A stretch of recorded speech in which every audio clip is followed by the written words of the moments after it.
আজকের সমাজে আমরা অনেকেই দাবি করি আহলুস সুন্নাহ ওয়াল জামাআহ। আহলুস সুন্নাহ ওয়াল জামাআহ দাবি করার মতো এটি আমলের নয়, বরং এটি একটি আকীদার বিষয়। কথা বলুন, আহলুস সুন্নাহ ওয়াল জামাআহ শুধু নাম দিলে হবে না। নামের নাম আহলুস সুন্নাহ ওয়াল জামাআহ নয়। আহলুস সুন্নাহ ওয়াল জামাআহ আল মুতামাসসিকুনা বিল কিতাবি ওয়াস সুন্নাহ ওয়াল ইজমা ওয়াল কিয়াস আল মুস্তাহিদিন।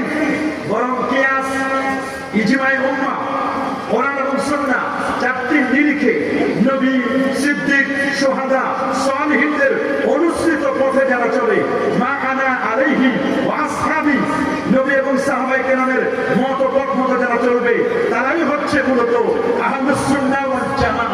আল্লাহু আকবার বলেন।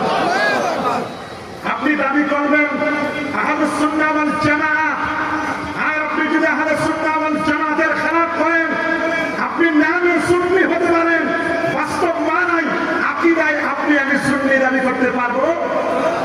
আহলুস সুন্নাহ ওয়াল জামাতের ইমাম ছিলেন দুজন। একজন হচ্ছেন ইমাম আবু মনসুর আল মাতুরিদি, আরেকজন হচ্ছেন ইমাম আবুল হাসান আল আশআরী। এরা ছিলেন দুইজন ছিলেন আহলুস সুন্নাহ ওয়াল জামাতের ইমাম। মূলত সর্বপ্রথম আউয়াল মান তাকাল্লামা ফি ইলমিল কালাম, যিনি আকীদা নিয়ে সর্বপ্রথম কথা বলছেন, তিনি হচ্ছেন ইমামুল আযম আবু হানিফা নুমান ইবনে সাবিত রাদিয়াল্লাহু তাআলা। এবং তিনি কুফা নগরী থেকে বসরায় গিয়েছেন বাতিল পন্থীদের সাথে বাহাস করার জন্য। একবার নয়, দুবার নয়, 22 বার তিনি বাহাস করেছেন বাতিলদের সাথে। আল্লাহু আকবার বলেন।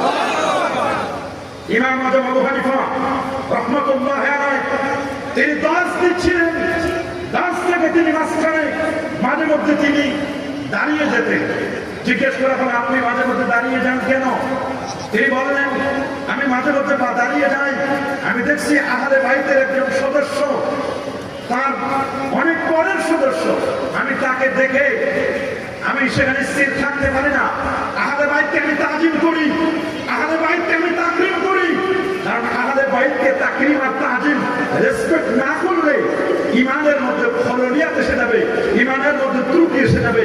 এই জন্য তিনি বারবার তিনি ক্লাসের মজলিস থেকে তিনি বারবার দাঁড়িয়ে যাচ্ছিলেন আহলে বাইতকে তাজিম করার জন্য, তাকরীম করার জন্য। সেই সময় ইমাম আযম আবু হানিফা রাহমাতুল্লাহ আলাইহিকেও শিয়া ট্যাগ লাগানো হয়েছিল। আরে জোরে নাউজুবিল্লাহ। ইমাম আযম আবু হানিফাকে কম ট্যাগ লাগানো হয় নাই। আজকে